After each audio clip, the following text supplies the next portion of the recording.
हिकमत lecture series में के आज तीसरे लेक्चर में आप सभी का खैर मकदम है।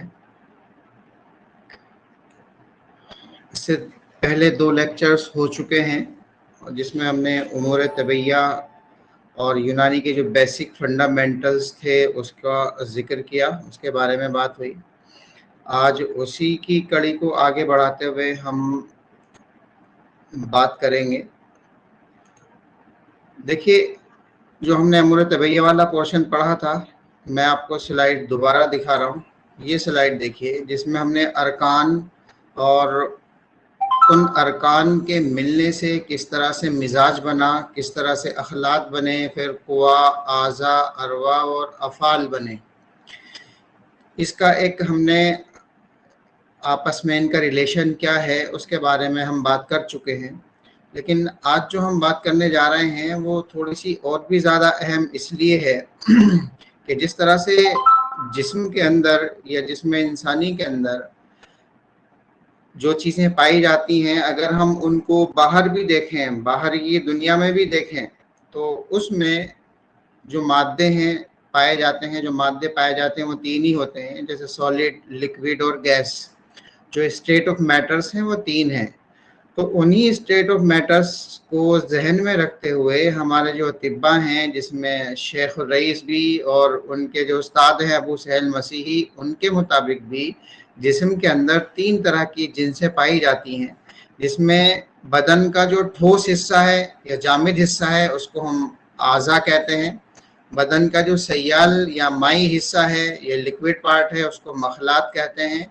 और बदन में पाए जाने वाले जो बुखारी या लतीफ़ हिस्से हैं या जो हवाई हिस्से हैं उनको हम अरवाह कहते हैं। इसको बिल्कुल वापस मैं उसी स्लाइड पे जा रहा हूँ। इस स्लाइड को आप फिर से देखिए। यहाँ पर अरकान में आग, पानी, मिट्टी, हवा, चारों चीज़ें थी। इसमें अरकान के जो कैफियत थी उनके मिलने से मिजाज बना और मिजाज उन्हीं कैफियत से कुव्वत भी बनी। अरकान की जो कमियत थी उससे अखलाक बने और अखलाक से आज़ा बने। आज़ा ने अपना काम किया। नीचे रूह औज़ू के अंदर मौजूद थी। वज़ू के अंदर जो रूह और कुवा, इन दोनों के मिलने से अफ़ाल सादिर हुए। इस पूरे के पूरे डायग्राम में आप ये देखेंगे कि अखलाक, आज़ा और अरवाह, ये 3 ही चीज़ें ऐसी हैं जो आप बदन इंसानी के अंदर देख सकते हैं, क्योंकि मिजाज को आप आंखों से नहीं देख सकते, उसकी बहुत सारी जो अलामात है उससे पहचान सकते हैं। कुआ को आप आंख से देख नहीं सकते। कुआ का पता कैसे लगेगा? कोई अगर कोई उज़ू काम कर रहा है तो उसका मतलब उसके अंदर कुव्वत है, तो कुव्वत उस तरह से आपको पता लगेगी। अफ़ाल, उस उज़ू के अंदर अगर कुछ काम हो रहा है तो अफ़ाल के बारे में पता लगेगा। लेकिन जो स्टेट ऑफ मैटर्स हैं, जो चीज़ें पाई जा रही हैं जिस्म के अंदर, वो 3 ही चीज़ हैं। इस पर हमें गौर करना है, क्योंकि जब भी हम आगे बीमारियां पढ़ेंगे, या तो वो खिल्त के अंदर कोई तब्दीली होगी, कोई इम्बैलेंस होगा तो बीमारी होगी, या किसी उज़ू के अंदर कोई इम्बैलेंस होगा, उज़ू के अंदर कोई बीमारी होगी, या फिर उसकी रूह के अंदर बीमारी होगी। तो ये 3 ही मैटर हैं। इन 3 ही जगहों पर कुछ ना कुछ बीमारी का आज़ा में पाए जाएं, या बीमारी के जरासीम हो, या कोई भी चीज़ हो जिस्म के अंदर जो बीमारी पैदा हो रही है वो इन्हीं 3 चीज़ों के अंदर होगी। अखलाक में अगर बीमारी होगी तो उससे उसका असर अज़ू पर पड़ेगा, अज़ू का असर अफ़ाल पे पड़ेगा। इसी तरह अगर रूह के अंदर कोई बीमारी है, रूह अगर ठीक नहीं है तो उसका असर भी अज़ू पर पड़ेगा और अज़ू से अफ़ाल सादिर नहीं होंगे। तो इन 3 चीज़ों को जो अतिब्बा ने हमें बताया, वो ये बताया कि जिस्म की तश्कील 3 मादों से मिलके हुई है, जिसमें बदन का जो ठोस हिस्सा है उसको हम आज़ा कहते हैं, बदन का जो सयाली हिस्सा है या माई हिस्सा है उसको हम अखलाक कहते हैं, और बदन का जो बुखारी हिस्सा है उसको हम अरवाह कहते हैं। ये 3 चीज़ें ज़हन में रखने वाली हैं। अब अगर आपने हुम्मियात पढ़ी होगी तो हुम्मियात में भी आप देखेंगे अतिब्बा ने ये बयान किया कि उज़ू के अंदर अगर कोई बीमारी है या उज़ू के बीमारी की वजह से बुखार आ रहा है, तब हम उसको हुम्मियात दिक्किया कहते हैं। और अगर खिल के अंदर कोई तब्दीली हुई, इसकी वजह से अगर बुखार आया, तो उसको हम हुम्मियात खिल्तिया कहते हैं, या हुम्मियात अफोनिया भी इसी के अंदर आते हैं। और अगर रूह के अंदर कोई तब्दीली आई या रूह के अंदर हरारत बढ़ गई तब हम उसको हुम्मियात यौम कहते हैं। तो हरारत का असर किस जगह है? अगर उज़ू के अंदर है मस्तूक़त हरारत, अगर सेंटर किसी उज़ू के अंदर है, किसी ऑर्गन के अंदर है, जैसे मान लीजिए लंग्स में कोई बना, लंग्स में कोई फोकस है, जैसे ट्यूबरकुलोसिस का, ये ट्यूबरकुलोसिस चाहे वो स्पाइन की हो या हड्डियों की हो, जिस जगह पे किसी उज़ू की अगर वहाँ पर कोई बीमारी हो रही है या वहाँ पर कोई इन्फेक्शन है, तो अगर किसी उज़ू के अंदर है तो अतिब्बा ने उसको उस वक्त में जब कि हरारत उसकी बढ़ रही हो, उसको हम हुम्मियात दिक्किया कहते हैं। ये बाकायदा किताबों में भी है और ये बात समझ में आने वाली भी है। इसी तरह से अगर खिल्त के अंदर हो रहा है तो हुम्मियात खिल्तिया कहलाएगा। जितने भी बुखार ऐसे हैं जिसमें खिल्त मुतासिर होती है, हुम्मियात खिल्तिया या हुम्मियात अफूनिया भी इसी में आते हैं। और अगर रूह मुतासिर हो रही है तो हुम्मियात यौम इनको कहते हैं। अगर आपने इसके रूह को ठीक कर दिया, रूह की तादील कर दी, तो एक ही दिन में बुखार ख़त्म हो जाता है। इसको हम हुम्मियात यौम कहते हैं। इसमें बड़े बड़े अतिब्बा का कोई इख्तलाफ नहीं है। ये तीन चीज़ें पाई जाती हैं जिस्म के अंदर, आज़ा, अखलात और अरवा। यहाँ जहन में रखना इसलिए ज़रूरी है कि जिस्म के अंदर जब भी हम कोई बीमारी को पढ़ेंगे तो ये देखेंगे कि इसका असर किसी उज़ू के ऊपर है या इसमें खिल्त में कोई ख़राबी आई है या रूह के अंदर कोई ख़राबी आई है। तो इसलिए ये चीज़ें जहन में रखना ज़रूरी है।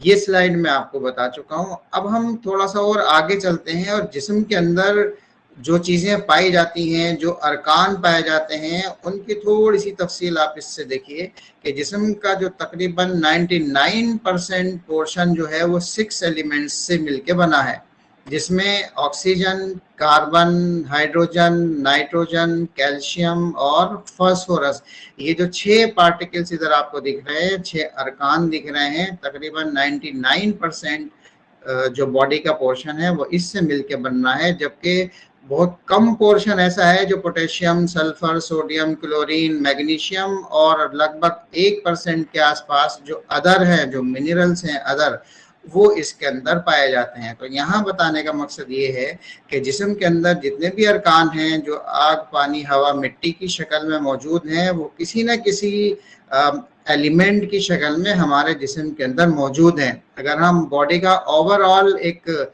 जायज़ा लें तो उसमें तकरीबन 62% वाटर होता है, उसमें 16% प्रोटीन होगा, 1% तकरीबन कार्बोहाइड्रेट है। सर वॉइस सही नहीं आ रही है। एक मिनट, आपकी नहीं आ रही कि किसी को भी नहीं आ रही है? कोई और बताए कि वॉइस क्लियर है? हो सकता है किसी का नेटवर्क में प्रॉब्लम हो। क्लियर आ रही है सर। वकार साहब, आप अपना दोबारा मतलब एग्जिट करके दोबारा से ज्वाइन कर लीजिए या नेटवर्क की थोड़ी प्रॉब्लम चेक कर लीजिए। जी, तो ये जो ह्यूमन बॉडी का जो स्ट्रक्चर हम देखते हैं हम आम तौर से, तो इन जो 6 चीज़ें हैं इन पर ज़रा गौर करिए। बॉडी के अंदर oxygen, carbon dioxide, carbon, hydrogen, nitrogen, calcium और फास्फोरस, ये एलिमेंट्स ज़्यादा पाए जाते हैं बमुकाबला दूसरी तरफ potassium, sulphur, sodium, chlorine, magnesium. इनको अगर हम देखें तो ये सब ट्रेस एलिमेंट्स में आते हैं और जो जिस्म का बड़ा हिस्सा जिसमें हड्डियाँ, तमाम आज़ा हैं, वो सब इन एलिमेंट से मिलकर बनते हैं। अब चाहे वो पानी हो या जो लिक्विड फॉर्म में हो या हमारे प्रोटीन हो, फैट हो, कार्बोहाइड्रेट्स हो, ये तमाम चीज़ें इसी से मिलकर बनती हैं, इन्हीं एलिमेंट से मिलकर बनती हैं। तो इससे हमें अंदाज़ा ये होगा कि जो भी हमारे जिस्म के अंदर चीज़ें हैं, जैसे पानी है तकरीबन 62% वाटर है, तो जिस्म के अंदर बलगमी रतूबात या बलगम की मिकदार ज़्यादा होती है बमुकाबला सफ़रा के या सोदा के या खून के। इस तरह से आपको इससे अंदाज़ा होगा कि हर एक के जिस्म के अंदर वाटर कंटेंट ज़्यादा है, इसलिए वाटर वाली चीज़ें जितनी भी जिस्म के अंदर पाई जाएंगी वो अगर हम ओवरऑल असेसमेंट करें तो तकरीबन बलगमी मवाद या बलगमी मादे जिस्म के अंदर और दूसरे खिल्त के मुकाबले में ज़्यादा होते हैं। वो किस तरह से ज़्यादा होते हैं हम अभी अगली नेक्स्ट स्लाइड में समझेंगे। तो यहाँ पर आप फिलहाल इस स्लाइड से इतना समझिए। अब हम थोड़ा और आगे चलते हैं और बहुत बड़ी जो मसले मसाइल हमारे स्टूडेंट्स के साथ में, हमारे तलबा के साथ में आते हैं वो ये है कि वो ये नहीं समझ पाते कि खिल्त किसको कहते हैं। उसमें कई जगहों पर ऐसा भी है कि अतिब्बा के कई जगहों पे इख्तिलाफात भी हैं, दो अतिब्बा के अलग अलग कौल भी हैं, तो उसमें भी थोड़ी सी दिक्कतें आती हैं। तो इसलिए हम जब इलाज और मुआलजा करेंगे तो उस दौरान इन तमाम चीज़ों का हमें क्लियर होना ज़रूरी है, ताकि हमारे जहन एक तरफ बन जाए और हम इलाज करना हमें आसान हो जाए। सबसे पहले तो आप ये समझें कि खिल्त कहा किसको गया है जिस्म के अंदर। मैंने एक डेफिनेशन किताब की आपके सामने लिखी है। खिल्त वो रतब सयाल जिस्म है जो हज़म ग़िज़ा और इस्तेहालात बदनिया के नतीजे में पैदा होते हैं, जिनसे आज़ाए बदन का तग़ज़िया होता है और बदल मा यतहल्लल हासिल होता है। मतलब ये कि जो भी खिल्त हमें बनती है वो सबसे पहले हजम होने के बाद या मेटाबॉलिज्म होने के बाद में जो भी खिल्त का जो भी हिस्सा बनता है उसको हम खिल्त कहते हैं। मान लीजिए कोई भी चीज़ हमने खाई, वो हजम हुई, हजम होने के बाद में उसका जो हजम होने के बाद में कैलूस बना, फिर कैमूस बनता है। तो इस तरह से जब वो लिवर से गुजर जाती है उस वक्त उसमें जो भी तगय्युरात होते हैं, जो भी इस्तेहाला होता है, उसके बाद में जो चीज़ बनती है उसको हम खिल्त कहते हैं। उसके साथ में ये भी शर्त लगा दी गई कि वो खिल्त ऐसी हो जिससे बदन का तग़ज़िया भी हो और बदन का बायतहल्लल, मतलब उसमें से अगर किसी सेल में से कोई भी चीज़ अगर हटी है, कोई डिजनरेशन हुआ है, तो उसको वापस बदल भी वो मुहैया कर दे, तो वो अखलात कहलाती हैं। अब इसको अतिब्बा ने 4 हिस्सों में डिवाइड किया, जिसे हम जानते ही हैं, दम, बलगम, सफरा और सौदा। इसका मिजाज भी आप देख लें, दम का मिजाज गर्म तर है। बलगम के मिजाज में अतिब्बा के 2 ग्रोह बने हैं। अतिब्बा ने 2 जगहों पर उसका इख्तिलाफ बयान भी किया है। मैं आपको नेक्स्ट स्लाइड में उसको दिखाऊंगा कि किस तरह से अतिब्बा ने बलगम के मिजाज में इख्तिलाफ किया है। एक तो ये कि हम आम तौर से जानते हैं कि बलगम का मिजाज सर्द तर है, चाहे वो बलगम जो हमारे खून के साथ में दौड़ रहा हो, या वो बलगम जो हमारे नाक से निकल रहा हो, या वो बलगम जो हमारे फेफड़ों के अंदर हो, या हमारे एलिमेंट्री कैनाल के अंदर हो। हमको जिस्म के अंदर जो भी रतूबात पाई जाती हैं उनको हम बलगम के नाम से जानते हैं, जो जिसका मिजाज सर्दतर हो। लेकिन अतिब्बा ने यह भी कहा है कि बलगम का मिजाज सरतर नहीं है बल्कि गर्म तर है। तो इससे जब बहुत सारी बहस सामने आई, बहुत सारी किताबों का हम मुताला करेंगे, तो हम वहाँ पर ये समझेंगे कि बलगम को 2 हिस्सों में डिवाइड किया गया। एक वो बलगम है जिसका मिजाज सरतर है, दूसरा वो बलगम है या वो रतूबात हैं जिस्म की, या वो एंडोक्राइन ग्लैंड्स के सेक्रेशन हैं जो मिजाजन गर्म है लेकिन देखने में सफ़ेद हैं। क्यों? क्योंकि ये जो डिवीज़न किया गया है ये कलर की बेस पर है। अगर वो लाल रंग का है तब हम उसको खून कहेंगे, अगर वो सफ़ेद है तो हम उसको बलगम कहेंगे, अगर उसका रंग पीला है तब हम उसको सफरा कहेंगे, काला है तो उसको सौदा कहेंगे। तो इसके कलर की बेस पर जो डिफ्रेंशिएशन किया गया, उस कलर के अंदर अगर कोई चीज़ ऐसी है जिसका मिजाज सर्द है तो उसको सर्दतर कहा, लेकिन बाद अतिब्बा ने कहा कि नहीं, इस बलगम का मिजाज गर्मतर है। जैसे बहुत सारे अतिब्बा ने ये कहा कि बलगम हुल्व का मिजाज गर्मतर है, मतलब मीठा बलगम जो है उसका मिजाज गर्मतर है। आपने किताबों में भी पढ़ा होगा कि बलगम हुल्व का मिजाज अतिब्बा ने सभी जगह गर्मतर बयान किया है। तो ये जो गर्मतर बयान किया गया, इसमें अतिब्बा के जो ग्रोह हुए हैं 2 तरह के, उसको हम आगे थोड़ा सा जब हम उसकी नेक्स्ट स्लाइड पे जाएंगे तो वहाँ डिस्कशन में आएगा।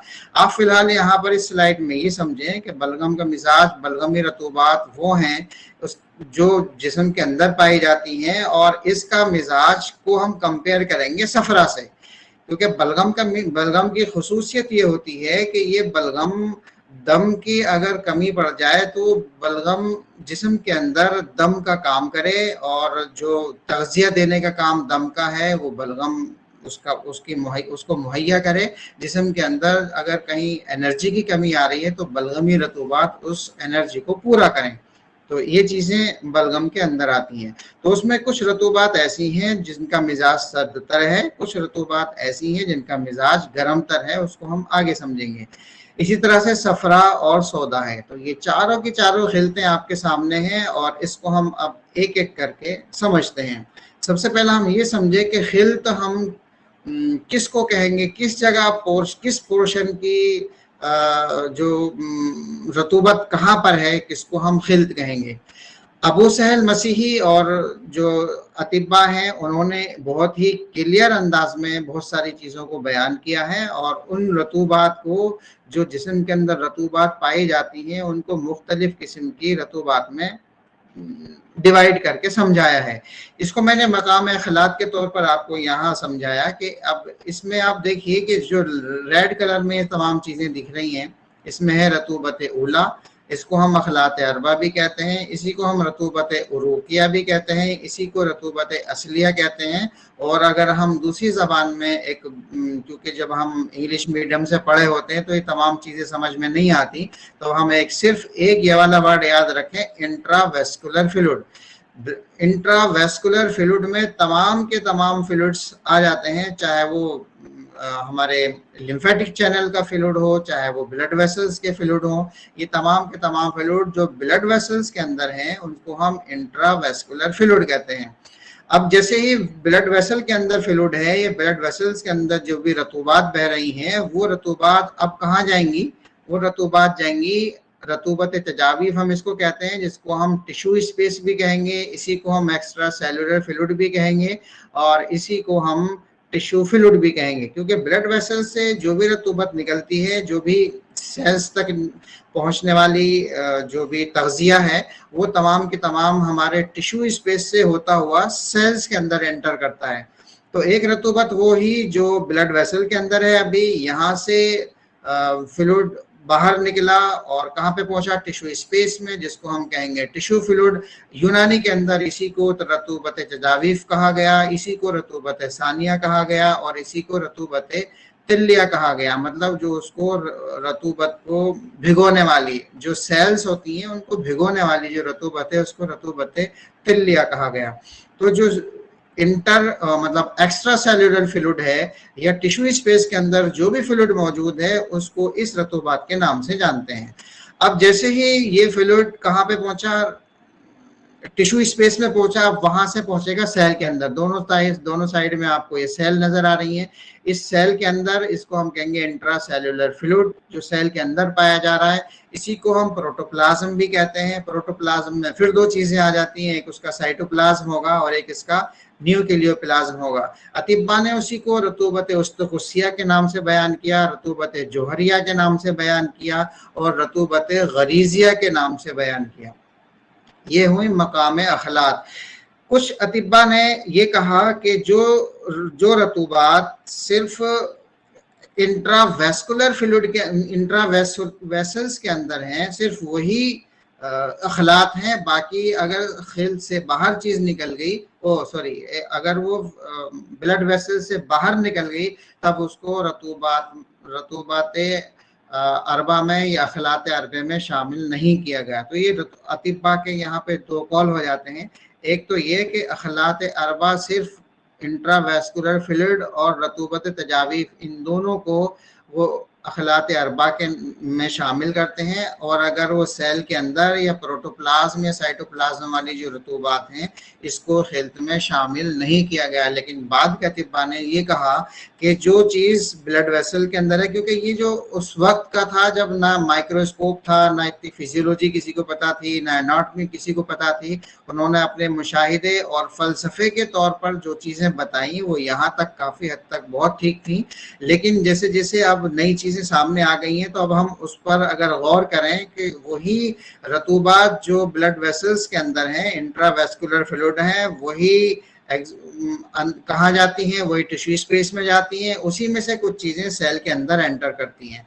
तो आज की तारीख में अगर हम ये समझें कि हम अखलात किसको कहेंगे, तो अखलात वो तमाम रतूबात, चाहे वो इंट्रावेस्कुलर फ्लूइड में हो, चाहे वो टिश्यू स्पेस के अंदर हो, और चाहे वो सेल के अंदर हो। सेल के अंदर पाई जाने वाली रतूबात को हम साइटोप्लाज्म कहते हैं या न्यूक्लियोप्लाज्म कहते हैं। तो ये तमाम रतूबात को हम इन सबको मिला के हम कहेंगे खिल्त। ये जितनी भी खिल्तें हैं, चाहे वो ब्लड वेसल्स के अंदर हो या टिश्यू स्पेस में हो या सेल के अंदर हो। तो एक कंफ्यूजन अक्सर ये भी पैदा होता है कि जो रतूबत हमारे इंट्रावेस्कुलर फ्लूइड में है, बस वही खिल्त है, उसके अलावा कोई चीज़ खिल्त नहीं है, ऐसा नहीं है। अगर हम, क्योंकि यही खिल्त जो है टिश्यू स्पेस में पहुंच रही है, इसी के कुछ अज्जा सेल के अंदर पहुंच रहे हैं और सेल का तग़ज़िया कर रहे हैं, तो ये इन्हीं का काम है खिल्त का ही, क्योंकि यहीं से ऑक्सीजन भी जा रही है, यहीं से सारा जो ग्लूकोज और मिनरल्स जो भी ज़रूरी चीज़ें हैं वो यहीं से जा रही हैं। तो इससे आपको एक खिल्त का एक नज़रिया, एक खाका आपके जहन में आ जाना चाहिए कि वो तमाम रतूबात जो ब्लड वेसल्स में हों, टिश्यू स्पेस में हों या सेल के अंदर पाई जा रही हों, इन तमाम चीज़ों को हम खिल्त के नाम से जानेंगे और खिल्त के नाम से ही पहचानेंगे। अब हम इसको और थोड़ा आगे लेके चलते हैं और अब इस पर आ जाइए, हम खून की बात करते हैं अभी कि खून क्या है और कौन कौन सी चीज़ें खून के अंदर शामिल हैं। खून की अगर आप तारीफ देखेंगे तो तारीफ में बयान ये किया गया कि खून का मिजाज मीठा होता है, उसका अगर वो खून का जो मिजाज है गर्म तर है, लेकिन अगर खून का हम जायका देखें तो वो शीरीं कहा गया है उसको, शीरीं। अगर हम खून का एनालिसिस करें, तजिया करें, जैसे मैंने आपको इधर दिखाया कि जिसमें प्लाज्मा है, नीचे ब्लड सेल्स हैं, कुछ प्लेटलेट्स और कुछ WBC, ये तमाम चीज़ें इसके अंदर मौजूद हैं। नीचे वाले हिस्से में रेड दिख रहा है आपको, तो इसमें RBC दिख रही है, ऊपर वाला हिस्से में प्लाज्मा है। अगर इस प्लाज्मा में से आप बिलिरुबिन को निकाल दें तो ये जो फ्लूइड दिख रहा है आपको, ये बिल्कुल वाइट हो जाएगा। ये जो कलर है ये बिलिरुबिन का कलर होता है, और बिलिरुबिन को हम सफरा में शामिल करते हैं। तो इस ऊपरी हिस्से में, क्योंकि बलगम के साथ में सफरा भी शामिल है और सफरा का जो कलर है वो पीला होता है, इसलिए ये पूरे का पूरा सफरा नहीं है, इसमें कुछ पोर्शन, कुछ हिस्सा सफरा का मौजूद है, इसलिए पीला नजर आ रहा है। हालांकि अगर हम इस पीले हिस्से को भी अलग कर देंगे, इसमें से बिलिरुबिन निकाल लें, तो व्हाइट कलर बचेगा जो कि बलगमी हिस्सा है इसमें। अगर हम दम की बात कर रहे हैं तो दम का काम ये है कि खून रूह की सवारी है वो, मतलब रूह को पूरे जिस्म के अंदर फैलाती है। तो इसका काम, मेन काम क्या है? आरबीसी ही इस खून का मेन जुज है, जिसमें हीम और ग्लोबिन, ये दोनों चीजें पूरे जिस्म के अंदर ऑक्सीजनेशन का काम करते हैं। अब खून के अंदर कौन कौन सी चीजें शामिल हैं? एक तो ये कि ब्लड सेल जितने भी हैं उनको हम खून के अंदर ही शामिल रखते हैं। कहीं पर भी अगर खून में कोई तब्दीली दिख रही है या खून के काउंट्स में कोई कमी आ रही है, कुछ चेंज आ रहा है, तो वो ब्लड में ही चेंज माना जाएगा, उसको हम बलगम या सौदा या सफरा नहीं करेंगे। तो जितनी भी सेल्स हैं वो इस ब्लड के अंदर शामिल हैं। नंबर 2 आरबीसी तो इसके अंदर शामिल है ही, और नंबर 3 जितने भी क्लॉटिंग फैक्टर्स वहां से निकलते हैं, लिवर से बनते हैं, फैक्टर 7 से लेकर 10-12 तक जितने भी क्लॉटिंग फैक्टर्स है वो सब इसी दम के अंदर शामिल हैं। अब यहाँ पे एक कंफ्यूजन ये पैदा हो रहा है कि मतलब ये अभी हमारा ही नहीं है, सभी लोगों का है कि सीरम ग्लूकोज, अगर ब्लड के अंदर ग्लूकोज है, क्या उस ग्लूकोज को हम दम में शामिल करें या इस ग्लूकोज को बलगम में शामिल करें? क्योंकि अगर हम इसकी तारीफ को देखें, ब्लड की तारीफ को हम देखें, तो ब्लड का जो जायका है वो शीरी बताया गया है कि जब तक आप इसमें से ग्लूकोज शामिल नहीं करेंगे तब तक ब्लड का जो टेस्ट है वो शीरी नहीं होगा। लेकिन अगर हम ग्लूकोज का जो प्रोडक्शन हो रहा है उसको देखें तो उसकी वजह से जिस्म के अंदर रतूबात बढ़ती हैं, और अगर उसका हम कलर देखें तो वो भी वाइट होता है। तो एक तरफ अगर हम इस डेफिनेशन को मानते हैं तो ब्लड ग्लूकोज को हमें ब्लड में शामिल करना चाहिए, खून में, और अगर हम उसके कलर पे जाते हैं तो ग्लूकोज को हमें बलगम में शामिल करना चाहिए। तो ये एक कंफ्यूजन है यहाँ पे जो डेफिनेशन के अकॉर्डिंग है। लेकिन अगर हम आज की तारीख में और हम इन तमाम चीज़ों को देखकर शामिल करें, क्योंकि उस दौरान मैं फिर से आपको बता दूं, ब्लड ग्लूकोज चेक करने का कोई आला नहीं था, वहाँ पर सीरम ग्लूकोज कितना है ये जानने की कुछ अपने पास आलात नहीं थे।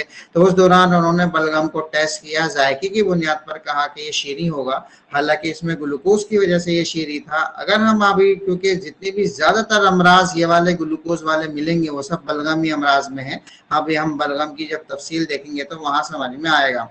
तो यहाँ मैंने दोनों जगह इसको इसलिए रखा ताकि चीज़ें आपको समझा दी जाएं कि इस सीरम का जो ब्लड ग्लूकोज लेवल है उसको हम खून में शामिल करें या बलगम में। तो हम फिलहाल इसको खून में शामिल ना करते हुए ये मानकर चलेंगे कि ग्लूकोज जो है वो बलगम का हिस्सा है, क्योंकि कलर भी उसका सफ़ेद है और फंक्शन भी उसके बलगम वाले ही हैं। तो एक चीज तो यहाँ पर ये जहन में रहेगी आपके। दूसरी चीज के ये जो मैंने आपको यहाँ दूसरी साइड में बता दिया कि नीचे वाला जो हिस्सा रेड है, जितनी भी सेल्स हैं वो सब हम ब्लड के अंदर काउंट करेंगे, और उसमें जो ये येलो वाला पोर्शन दिख रहा है जिसको हम सीरम कहते हैं, वो सीरम पूरे का पूरा सफरा नहीं होता, बल्कि सफरा उसके अंदर जो बाइल वाला पोर्शन है, बिलिरुबिन वाला पोर्शन है, सीरम बिलिरुबिन डायरेक्ट और इनडायरेक्ट वाला, ये इसकी वजह से इसका कलर येलो है। तो ये हुई खून की बात, जिसमें मेन काम खून का होता है ऑक्सीजनेशन का। अब हम दूसरे वाले खिल्त पे आते हैं जिसको हम बलगम कहते हैं। इसमें थोड़ा सा समझने की बहुत ज़्यादा ज़रूरत है, क्योंकि ज़्यादातर अमराज बलगमी अमराज ही होते हैं, और जिस्म के अंदर जो ज़्यादातर फ्लूइड्स हैं वो बलगमी ही फ्लूइड्स हैं। तो यहाँ पर अगर आप लेफ्ट साइड में जो आपको पूरी लिस्ट दिख रही है उसको आप जहन में देखें तो आपसे अंदाजा हो जाएगा कि कौन कौन से फ्लूइड्स यहाँ से निकलकर अंदर जाते हैं। अब देखिए, इंट्रा सेल्यूलर फ्लूइड, सेल के अंदर जो फ्लूइड है या टिश्यू फ्लूइड जो है, उसके अंदर खून, मतलब खून से मुराद ये हुआ कि वहाँ पर आरबीसी नहीं जाती हैं, बल्कि सिर्फ जो भी चीज़ वहाँ से वो है ऑक्सीजन ट्रांसफ़र हो जाती है वहाँ से, या जो भी मिनरल्स हैं वो ट्रेस एलिमेंट्स हैं वो वहाँ से डिफ्यूज हो जाते हैं, ग्लूकोज वहाँ से निकल के सेल्स तक पहुँचती है। तो उसके अंदर जितना भी इंट्रा सेलुलर फ्लूइड है वहाँ पर इन चीज़ों की खून वहाँ नहीं पहुँचता, बल्कि वो बलगमी रतूबात जो हैं जो जिस्म के अंदर मौजूद होती है वो अंदर जा रही हैं। तो अब इन जो बीमारी वाली कंडीशन है या इन्फ्लामेटरी वाली कंडीशन है वो एक अलग होगी, कि कहीं पर इन्फ्लामेशन है या कहीं चोट लगी, इन्फ्लामेटरी चेंजेस चल रही हैं, ब्लड वेसल्स डायलेट हुई, वहाँ से आरबीसी डब्ल्यूबीसी सब बाहर निकल गए, वो एक अलग सिचुएशन है। अभी हम फिलहाल एक नॉर्मल चीज़ की बात कर रहे हैं। तो इंट्रासेल्युलर फ्लूइड हुआ, टिश्यू फ्लूइड हो गया, उसके बाद हमारा पूरा का पूरा लिम्फेटिक चैनल हो गया जिसके अंदर फैट के ग्लोब्यूल्स होते हैं, और फैट वाले जो ग्लोब्यूल्स हैं वो लिम्फेटिक चैनल से सर्कुलेट करते हैं।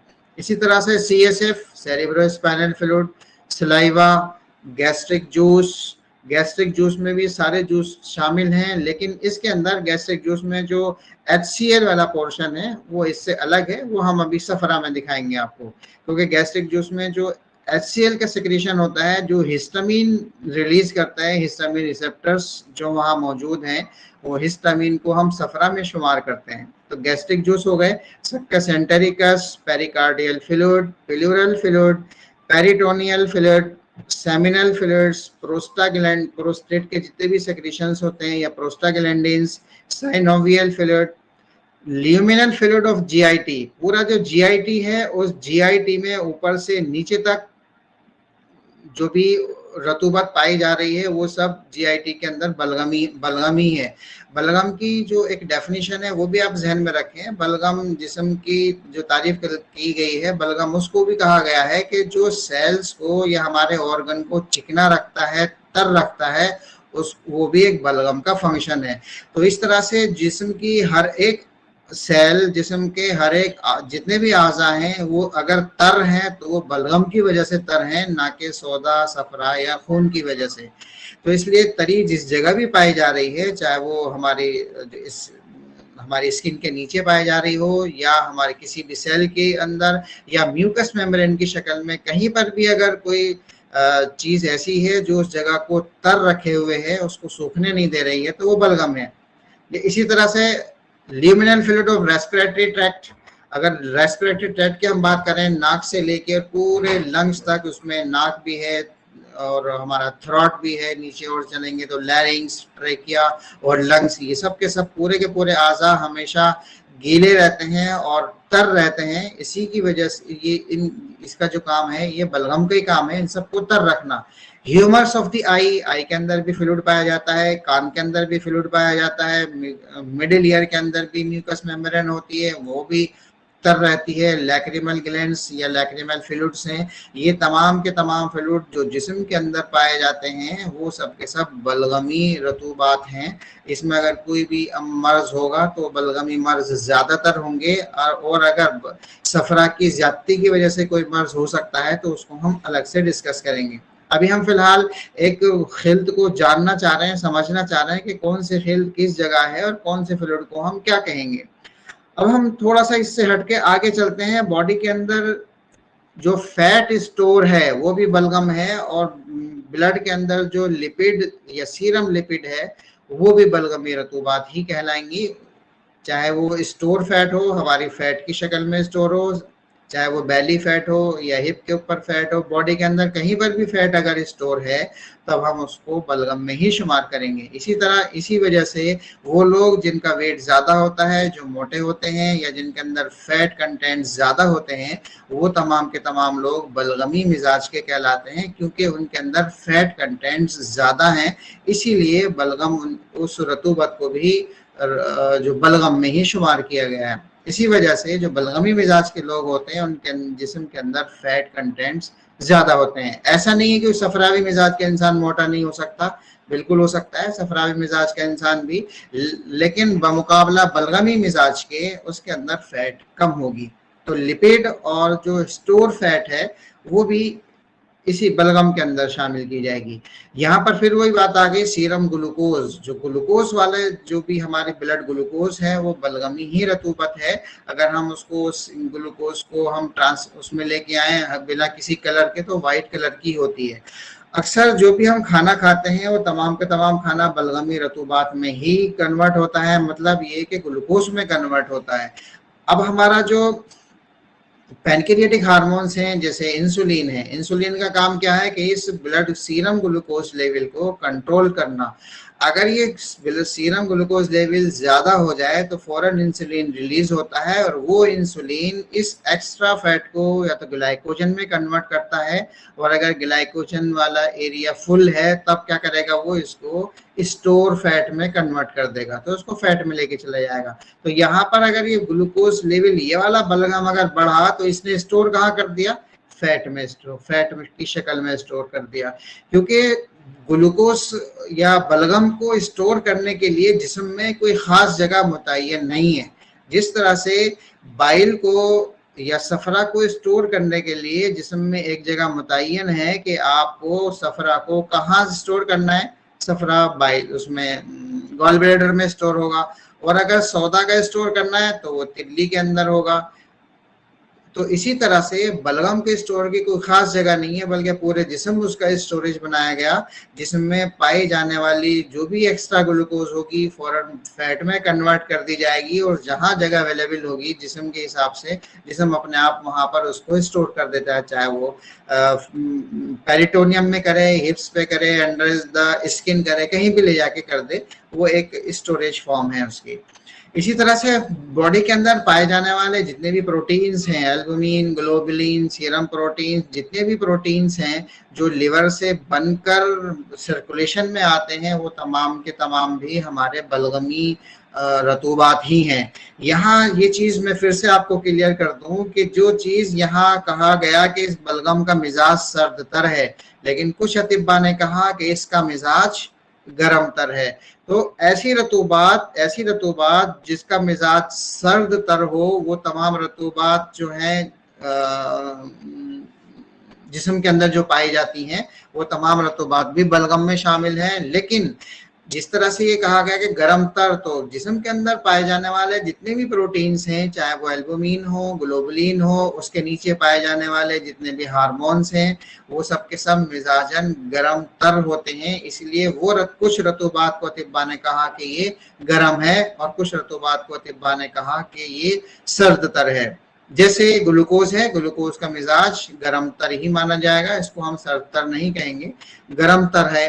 तो इसलिए इस चीज को जहन में रखें कि हर बलगम सर्द तर नहीं होता, उसमें से कुछ बलगमी रतूबात को हम सर्द तर कहेंगे और कुछ रतूबात को हम गर्म तर कहेंगे। इस गर्म तर और सर्द तर को आपको कंपेयर करना है सिर्फ सफरा से, क्योंकि सफरा के मुकाबले में ये थोड़ा सा इसकी हरारत कम है, इसलिए इसको गर्म तर कहा गया है। अगर इसमें हरारत ज़्यादा हो जाती, हरारत ज़्यादा होगी तो खुश्की बढ़ जाएगी, खुश्की बढ़ेगी तो गर्म और खुश्क हो जाएगा, तो वो सफरा में शामिल हो जाएगा।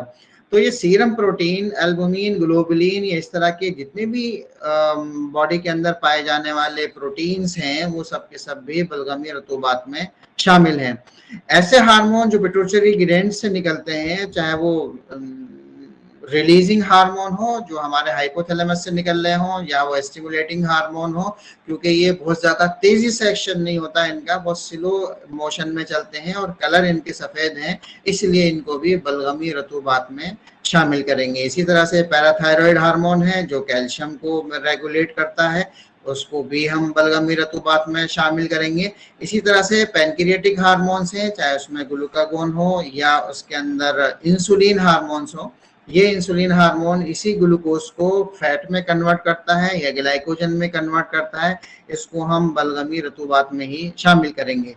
इसी तरह से एड्रीनल ग्लैंड्स के जो भी हार्मोन्स हैं उसमें एड्रेनालिन को छोड़कर हम जो भी ग्लैंड्स से वहां से सेक्रेशंस निकल रहे हैं एड्रीनल ग्लैंड के, ACTH है या वहां से निकलने वाले जो भी हार्मोन्स हैं उनको हम बलगमी रतूबात में शामिल करेंगे, क्योंकि वाटर को और जो इलेक्ट्रोलाइट बैलेंस को बनाने का काम इसी एड्रीनल ग्लैंड का है, तो इलेक्ट्रोलाइट्स को बैलेंस करना इन्हीं का काम है। तो ये बलगमी रतूबात, क्योंकि बॉडी में जो भी फ्लूइड पाया जा रहा है पूरे का पूरा फ्लूइड वो बलगमी रतूबात में ही शामिल है, और इन सबको रेगुलेशन करने का काम एड्रीनल ग्लैंड्स और पैराथायरॉयड हार्मोन्स इन्हीं का काम है। एड्रेनालिन को हम इससे अलग रखेंगे क्योंकि बलगम के अंदर एड्रेनालिन का काम जो है बहुत ज्यादा तेजी से होता है, एक्शन में होता है, और ये सफरावी मादे में शामिल है, क्योंकि इससे कल्ब की हरारत बढ़ जाती है, कल्ब की हरकत बढ़ जाती है, इसलिए हम इसको एड्रेनालिन को हम सफरावी मादे के अंदर शुमार करेंगे। इसी तरह से ओवेरियन हार्मोन्स हैं या थाइमस के जो भी हार्मोन हैं, थाइमस ग्लैंड से भी जो भी निकलते हैं वो सब के सब बलगमी रतूबात ही कहलाएंगे। यहाँ एक चीज ध्यान में रखिए कि हम बलगमी इनको क्यों कह रहे हैं और सफरावी क्यों कहेंगे। बलगमी से मुराद वो तमाम रतूबात हैं जो जिस्म के अंदर पाई जा रही हो और उनका एक्शन बहुत ज्यादा तेज ना हो, और वो उनका जो काम है जिस्म के अंदर जो कहीं पर अगर तग़ज़िया करना हो तो वो भी इसी के जरिए हो, और अगर किसी जगह को तर रखना है तो वो भी इसी के जरिए हो रहा हो। तो जो रतूबात जिस्म के अंदर पाई जा रही हैं, जैसे नेजल फ्लूइड्स हैं या नेजल सेक्रेशंस हैं, आँख के जो फ्लूइड्स हैं, आँख को तर रखने वाला काम जो ग्लैंड्स करते हैं, लैक्रिमल ग्लैंड है, तो ये तर रखने का काम कर रहे हैं, तो ये भी तमाम के तमाम बलगमी रतूबात हैं। ऐसा नहीं है कि जो हमारे जो आंसू निकल रहे हैं उसमें सिर्फ पानी पानी है। अगर हम उसका एनालिसिस करेंगे तो उसके अंदर कई तरह के एंटीबॉडीज भी उसके अंदर मौजूद होती हैं, ताकि बाहर से आने वाले जो भी माइक्रो ऑर्गेनिजम्स हैं उनको भी वो किल कर सके। हमारे थूक के अंदर भी एंटीबॉडीज मौजूद होती हैं, सलाइवरी अमाइलेज उसके अंदर मौजूद है, सलाइवरी पेरोक्सिडेज उसके अंदर मौजूद है, जो हमारे थूक का काम है। कई बार तो अगर आपने पहले ज़माने में देखा होगा, किसी को चोट लगी है या जंगल में किसी की कोई चीज़ कट गई किसी चीज़ से, तो वो जो बीड़ी का कागज़ है उस पर थूक लगा के चिपका देते थे, क्योंकि थूक भी एक एंटीसेप्टिक का काम करता है, वो उसका अपना ही थूक है। तो इसलिए थूक के अंदर भी बहुत सारे जो एंटीबॉडीज भी पाई जाती हैं, और सलाइवरी पेरोक्सिडेज भी उसके अंदर होता है, जो दूसरे ऑर्गेनिज्म को किल करने का भी काम करता है। इसी वजह से हमारी ओरल कैविटी के इन्फेक्शंस कम होते हैं, क्योंकि थूक बहुत ज़्यादा ओरल कैविटी को क्लियर करने का काम करता रहता है। तो बलगमी रतूबात, ये तमाम चीज़ें जो आपने देखी, ये सब की सब बलगमी रतूबात में शामिल होंगी। अब हम इसको और थोड़ा सा आगे चलते हैं, और अब देखिए सफरा आप किसको कहेंगे। सफरा जिस्म के अंदर दो तरह से आता है, दो जगहों से सफरा बनता है। पहला जो बड़ी जगह है सफरा की, जिसको हम बाइल कहते हैं, बाइल कंटेन्स 97.6% ऑफ वाटर, तकरीबन इसमें 97.6% वाटर होता है और सॉलिड 2.4% ही होता है। इस बाइल को अगर हम देखें, इसका ऑर्गेनिक सब्सटेंसेस क्या होती हैं, bile salts, bile pigments, cholesterol, fatty acid, lecithin, mucin, और अगर उसके इनऑर्गेनिक पार्ट को देखें तो सोडियम, कैल्शियम, पोटेशियम, क्लोराइड और बाइकार्बोनेट, ये उसके कुछ अज्जा हैं। लेकिन जब हम असेसमेंट करते हैं, जब हम चेक करते हैं, तो इनमें से सारी चीज़ें चेक नहीं की जाती। हम या तो बाइल पिगमेंट्स का चेक करते हैं, जिसमें बिलिरुबिन हमारी जो सीरम के एनालिसिस में आता है। सीरम का जब हम टेस्ट करते हैं तो उसमें हम बिलिरुबिन और वही फिर बाहर निकलता है किडनी के जरिए से तो यूरोबाइलिनोजन कहलाता है। वही अगर स्टूल के जरिए से निकलता है तो हम स्ट्रेकोबाइलिन कहते हैं। तो यूरोबाइलिनोजन यूरिन के जरिए से निकलता है।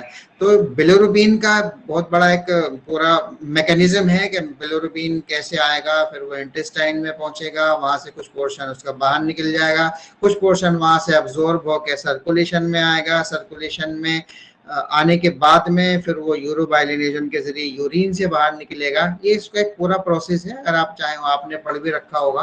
तो यहाँ पर बताने का मकसद ये है कि एक सफरा तो वो है जो लिवर के अंदर बन रहा है और वो हमारे सर्कुलेशन का भी हिस्सा बनता है। ब्लड वहां से लिवर से बनने के बाद में वो गॉल ब्लैडर में गया, वहां वो स्टोर हो गया। स्टोर होने के बाद में जैसे ही वो आंतों के ऊपर जाके पड़ेगा, आंतों में भी उसका एक डाइजेशन वाला प्रोसेस है वो होता है, वहां से एब्जॉर्ब होकर वो ब्लड में पहुंचता है और ब्लड से फिर वापस यूरिन के जरिए से होता हुआ यूरोबाइलिनोजन के जरिए से बाहर निकलता है। तो इसका एक पूरा प्रोसेस है। तो जो चीज ब्लड के अंदर शामिल हो गई वो चीज सफरा कहलाएगी। अब देखिए सफरा में कौन कौन सी चीजें शामिल है। लिवर से बनने वाला जो बिलिरुबिन है वो सफरा में शामिल होता है, इसका रंग पीला होता है। अमूमन जब हम देखते हैं सीरम का एग्जामिनेशन करते हैं, सीरम को देखते हैं तो वो पीला पीला नजर आता है। तो उसमें ऐसा नहीं है कि पूरे का पूरा पीला जो भी चीज है वो सब सफरा ही है, बल्कि उसमें कुछ पोर्शन ऐसा है जो सफरा का होगा, क्योंकि उसका कलर तेज है इसलिए उसका कलर पीला पीला नजर आता है। बाकी उसके अंदर बहुत सारे प्रोटीन्स भी हैं, ग्लूकोज भी उसके अंदर मौजूद है, वो सब के सब बलगम वाला पोर्शन है जो जिस्म को तग़ज़िया या बदल माए तहल्लुल देने वाला काम करता है। तो एक तो ये हुआ जो लिवर से बनने वाला है, क्योंकि हम अक्सर ये समझते हैं कि जो सफरा लिवर से बना वही सफरा है, उसके अलावा कोई जिस्म के अंदर सफरा है ही नहीं। बहुत सारी चीजें ऐसी हैं कि जो नाक में काम करती हैं उसको भी हम सफरा कहते हैं, कुछ दिमाग में है उसको भी सफरा कहते हैं। हर जगह अलग अलग मादा पाया जाता है जिसको हम सफरा कहेंगे। सफरा से मुराद ये नहीं है कि सिर्फ वो कलर ही उसका पीला हो, बल्कि सफरा से मुराद वो तमाम चीजें हैं जो हरारत वाली हो, जो जिसमें एनर्जी पाई जाती हो। सफरा से मुराद जब हमने अरकान पढ़े हैं उसके अरकान में जो आग से बनने वाली चीज है वो सफरा है, पानी से बनने वाली चीज को हम बलगम कह रहे हैं। तो यहाँ सफरा से आप जहन में रखिए कि हरारत जो भी चीज पैदा कर रही हो, जो भी ऐसा प्रेजेंटेशन दे रही हो जो हरारत हो, जिसमें जलन का एहसास हो रहा हो, वो तमाम चीजें आग वाली हैं और आग वाली चीजों में आपको हरारत का पाया जाना जरूरी है। तो वो जरूरी नहीं कि पीली हो, बहुत सारे चीजें आज के दौर में ऐसी हैं कि जितने भी एंडोक्राइन ग्लैंड्स हैं, भले ही हमें उनका कलर नहीं पता कि वो किस कलर की हैं, तो लेकिन कलर नहीं बार होने के बावजूद भी अगर उसमें एक्शन हरारत वाला है, अगर उसका एक्शन जिस्म के अंदर आग लगाने वाला है, कोई इग्निशन वाला काम कर रही है, कोई हरारत पैदा करने वाला काम कर रही है, या कोई जलन का एहसास कर रही है, हार्ट बीट को आपको बढ़ा रही है, तो इस तरह के जो भी काम करने वाला कोई भी मादा जिस्म के अंदर मौजूद है वो सफरा में शामिल किया जाएगा।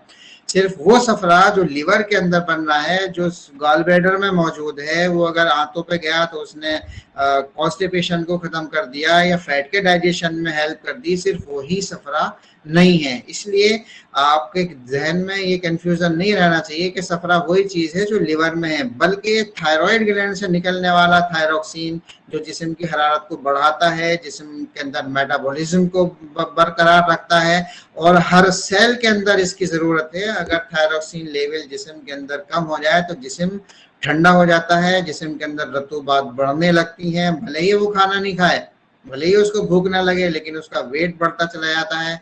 और जो हमारे और जो उसके सिम्टम्स होते हैं, बालों का झड़ना या मेंसेस का डिस्टर्ब हो जाना, ये तमाम चीजें थायराइड ग्लैंड थायरोक्सिन की कमी की वजह से होती हैं।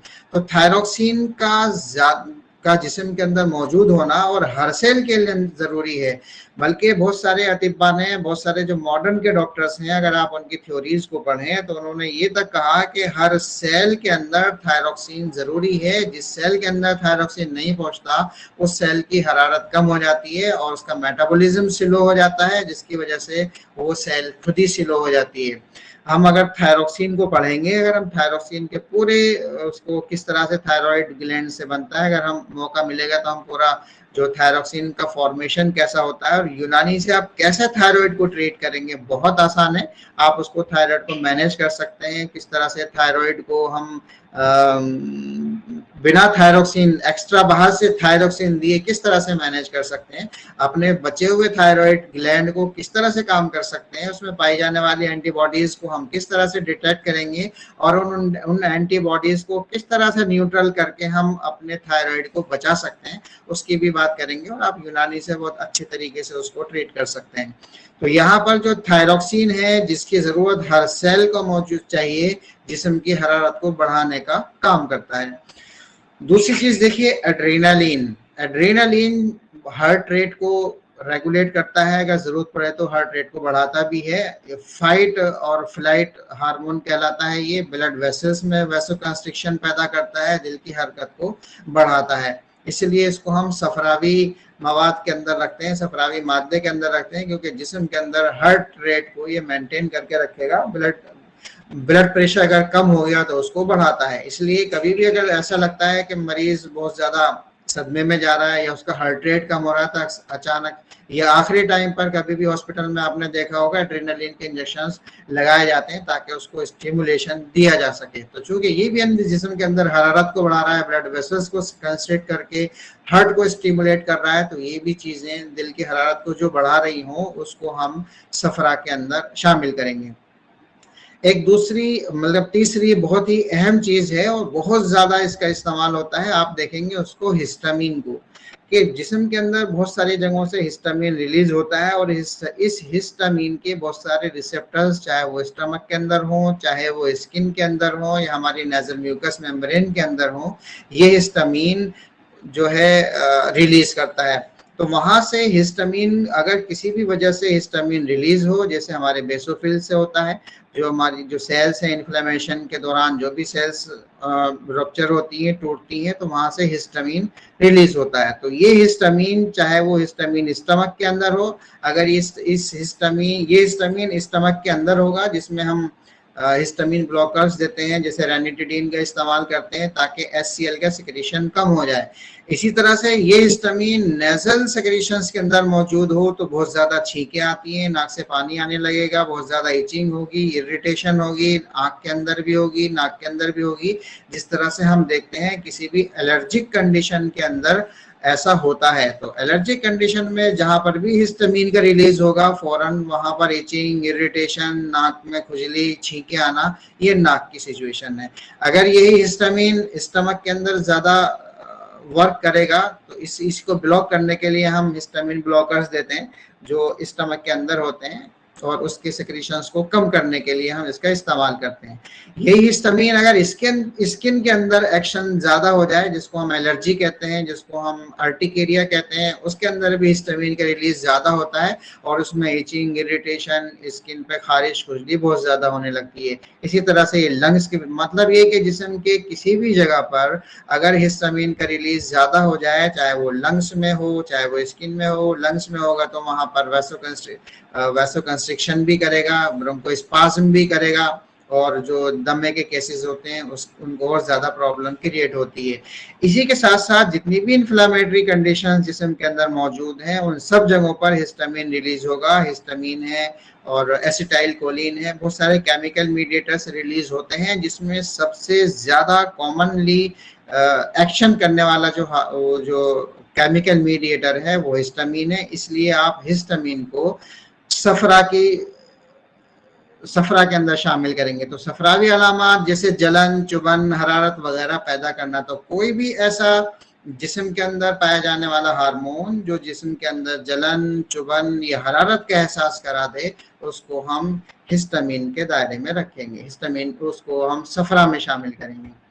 उसी तरह से अगर हम ब्रेन की तरफ चलें, दिमाग की तरफ चलें, तो दिमाग के अंदर जो न्यूरोट्रांसमीटर्स हैं जैसे डोपामिन, सेरोटोनिन, नॉरएपिनेफ्रिन, अगर हम डोपामिन को देखें तो ये मोटिवेशन हार्मोन कहलाता है। अगर इसका सेक्रेशन कम हो गया, इसमें कमी पाई गई, तो इससे डिप्रेशन में मरीज चले जाते हैं, और अगर ये बढ़ गया तो एग्रेशन में चले जाते हैं। तो ये भी एक किस्म का सफरा है। अगर ये ज्यादा हो गया दिमाग के अंदर तो एग्रेशन में मरीज चला जाता है। बहुत ज्यादा गाली गलौज, जितने भी एग्रेशन वाले केस होते हैं, जो साइकोसोमेटिक डिसऑर्डर्स होते हैं, साइकोलॉजिकल केसेस जो होते हैं, जिनको हम सौदावी अमराज में शामिल करते हैं, जिसको हम जुनून कहते हैं, माली खोलिया कहते हैं, तो ये वही सफरा है। अगर इसके अंदर सफरा के अंदर ये जलकर तब्दील हो गया सौदा में, तब हम इसको सौदाए सफरावी कहेंगे, क्योंकि इसके अंदर इतना ज्यादा तगय्युर हो गया, इतना ज्यादा हो गया कि मरीज एग्रेशन तक पहुंच गया। तो आपने देखा होगा कि कई बार सफरा जलने से भी सौदा बनता है, बलगम के जलने से भी सौदा बनता है, और खून के जलने से भी सौदा बनता है। जिस तरह से खून में अगर ऑक्सीजन की डेफिशिएंसी हो जाए तो मरीज का जो कलर है बिल्कुल ब्लैकिश हो जाता है, ब्लूइश कलर हो जाता है, या आरबीसी ब्रेक डाउन होने लगे हैं तो ब्लूइश कलर हो जाता है, आरबीसी की कंसंट्रेशन कम हो जाए तो ब्लूइश कलर होगा। तो वो जो कंडीशन कहलाएगी, जो खिल्त जल रही है उसी के अलामात वहां पर जाहिर होंगी। इसी तरह से सेरोटोनिन है, इसको हम हैप्पी हार्मोन भी कहते हैं। हैप्पी हार्मोन, इसको ये रेस्पॉन्सिबल होता है इमोशंस के लिए, हमारे जो इमोशंस हैं उनको कंट्रोल करने वाला सेरोटोनिन है। अगर इस सेरोटोनिन की कंसंट्रेशन जिस्म के अंदर बढ़ जाती है तो इरिटेबिलिटी, एंजाइटी, बहुत ज्यादा मरीज चिड़चिड़ा हो जाएगा, किसी को भी देख के गुस्सा आ जाएगा। तो इस तरह की सिचुएशंस इनके अंदर पाई जाती है जिनके अंदर सेरोटोनिन की जो बढ़ जाता है।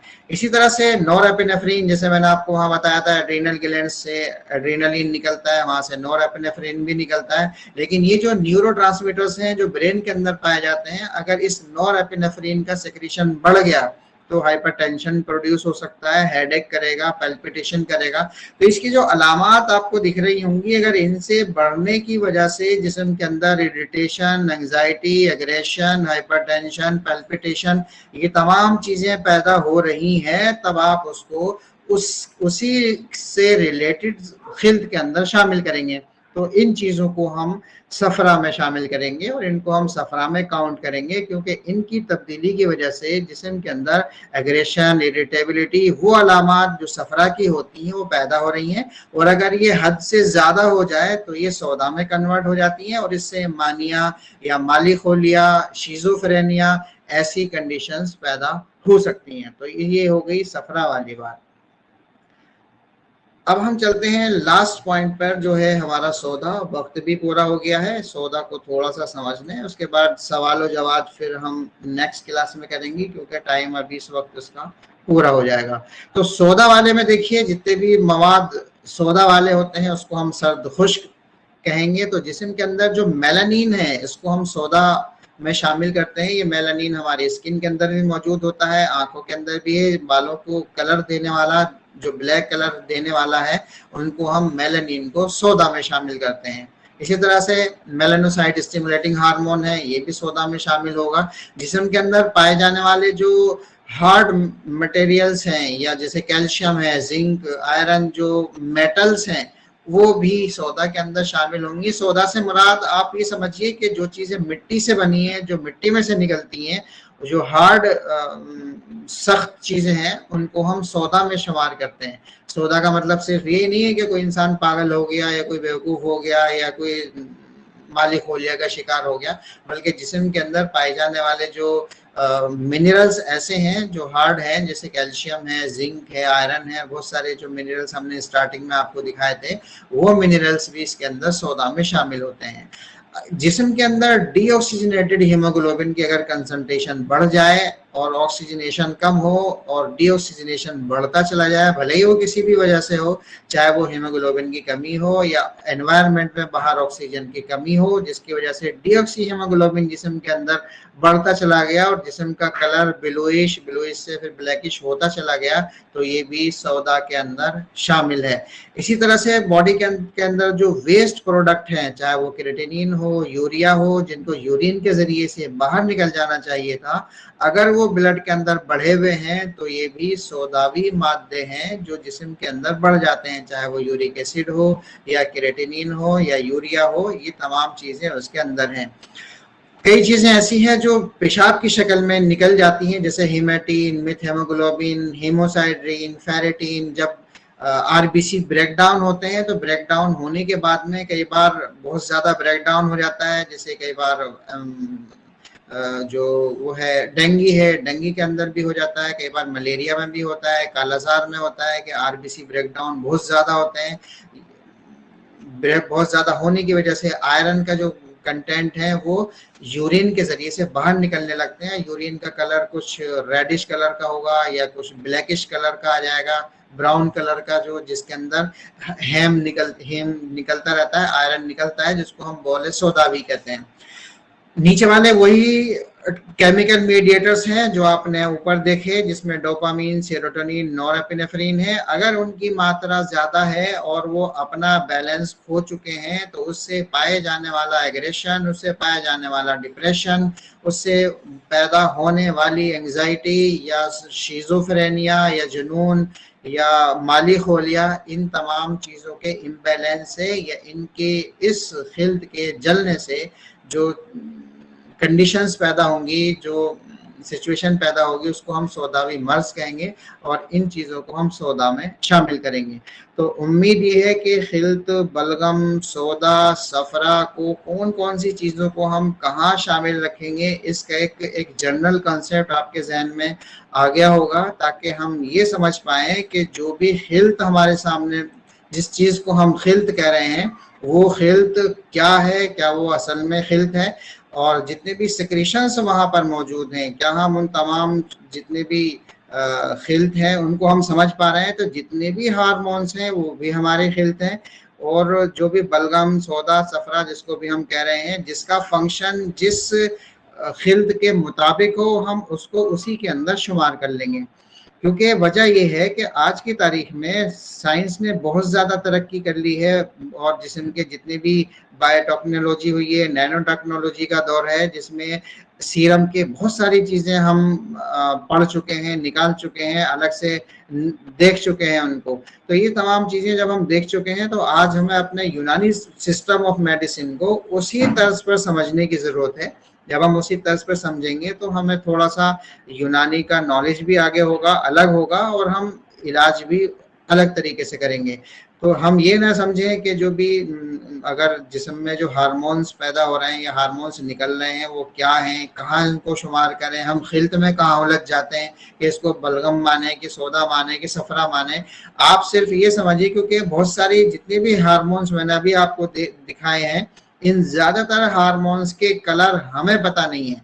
इवन आप जितने भी लिटरेचर ढूंढेंगे, नेट पर डालकर ढूंढ लीजिए कि बहुत सारे हार्मोन, चाहे वो इंसुलिन हो, चाहे वो ग्लूकागोन हो, चाहे वो जितने भी मेलानोसाइट्स के जो पिट्यूटरी ग्लैंड से निकलने वाले हार्मोन हैं, उन हार्मोन्स के सिक्रीशंस के कलर हमें पता नहीं है। लेकिन अगर उनका फंक्शन ऐसा है कि वो बहुत तेजी से काम कर रहे हो, जिससे उनकी हरारत बढ़ा रहे हो, तब हम उसको सफरा में डालेंगे, भले ही हमें उसका कलर नहीं पता।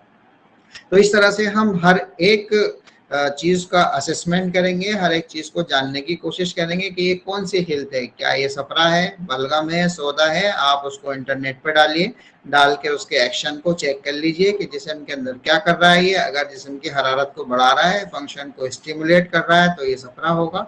अगर तग़ज़िया कर रहा है, जिस्म के अंदर का जो बॉडी का मेटाबॉलिज्म है उसको मेंटेन किए हुए है और जिस्म के तग़ज़िये में काम आ रहा है, जो नॉर्मल फंक्शन है उसको बनाए रखे हुए है, तब वो बलगम होगा। और अगर वो कोई ऐसी सिचुएशंस पैदा कर रहा है जो सफरा से मिलती जुलती हैं, तो हम उसको जो सौदा से मिलती जुलती हैं, तो हम उसको सौदा कहेंगे। तो इस तरह से आप मैंने एक ओवरव्यू आपको दिया कि किस तरह से हम कहाँ किस सिक्रीशन को किस खिल्त के अंदर रखेंगे, इसके बारे में हम आज हमने डिस्कशन किया। और इसमें अगर कोई सवाल हो तो अभी 5 मिनट में हम देख लें, अदरवाइज फिर नेक्स्ट वाली क्लास को जो हम क्वेश्चन आंसर का ही सेशन रखें। तकरीबन 11 बज चुके हैं जी। कोई ऐसी चीज़ जो इसमें अभी ना समझ में आई है जो हमने अभी पढ़ा है? बाकी सवालात तो बहुत हो सकते हैं, लेकिन जो चीज़ मैं समझाना चाह रहा था, जिस चीज़ को मैंने एक आउटलाइन बना के बताना चाहिए किसको हम क्या समझेंगे, वो उम्मीद ये है कि समझ गए होंगे आप लोग।